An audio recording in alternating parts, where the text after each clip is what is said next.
Hey, what's up, you guys? It's your girl, Cincinnati Shakespeare, here to keep you educated, entertained, and in the know. I want to share some content with you, and viewer discretion is advised. This content takes place here in Cincinnati, Ohio, downtown area, West 4th Street West 4th and Elm Street.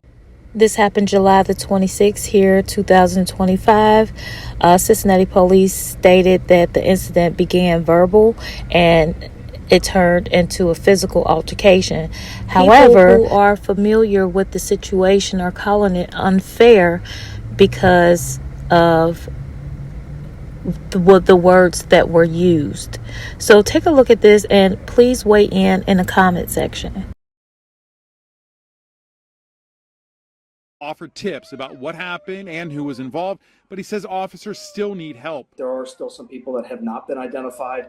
And what I ask is that the public, play a part in this, because stuff like this shouldn't happen in our city. But when it does, we need people to step forward. That way we can bring these people to justice. As crucial as these videos will be in building criminal cases, Cobra says they show a disturbing reality. Recording the moment, he says, seemed to take a priority over stopping the violence. How do you not call 911? How do you not try to render some aid? I mean, you have a woman that is knocked unconscious. It's just crazy to me that we live in a society that, people would rather take video than actually try to stop something from happening or intervening and try to render aid. It's just, to me, it's pretty disgusting.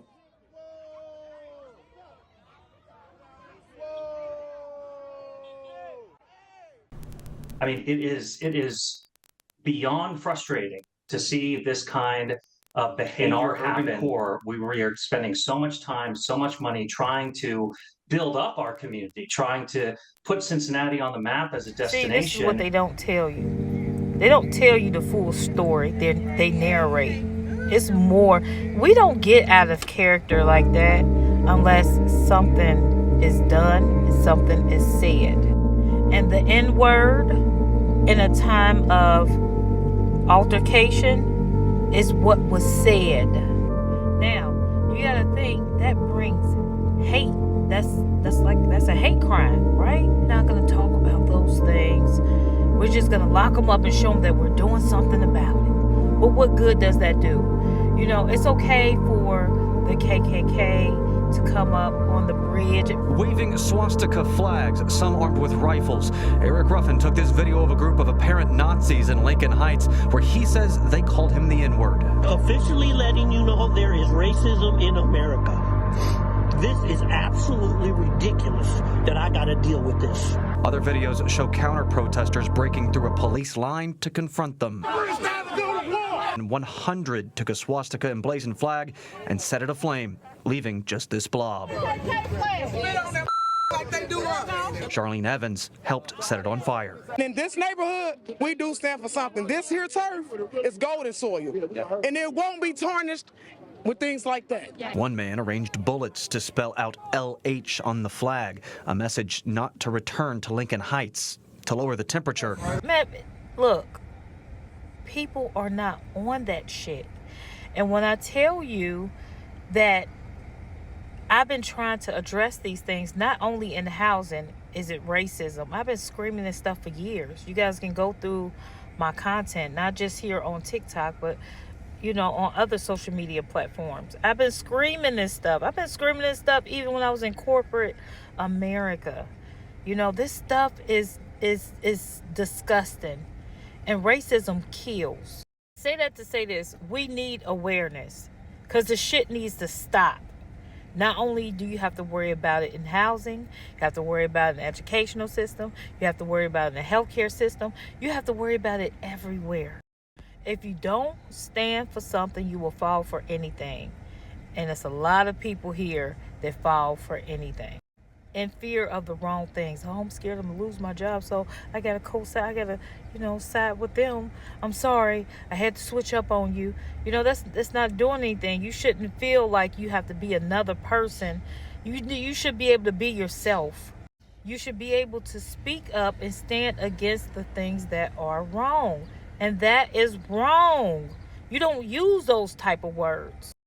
So, here's what you should do.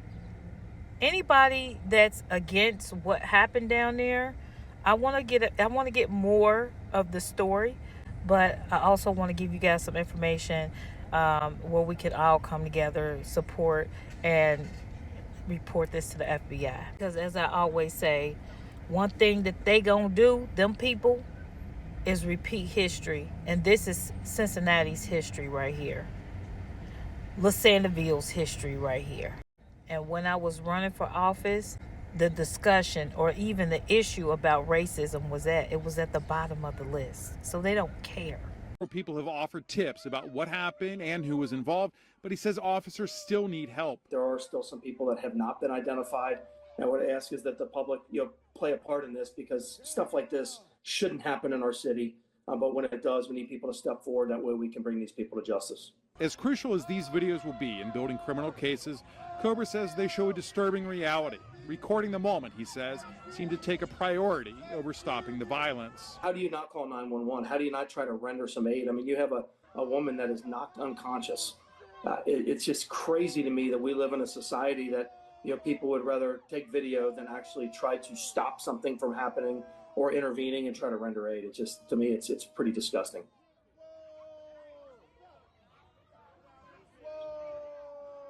The FBI is engaged in a nationwide effort to build public awareness of hate crimes and encourage reporting to law enforcement. Hate crimes are not only an attack on the victim, they are meant to threaten and intimidate an entire community. If you believe you are a victim or a witness of a hate crime, we encourage you to report it to the FBI by calling 1-800-CALL-FBI or submit a tip at tips.fbi.gov.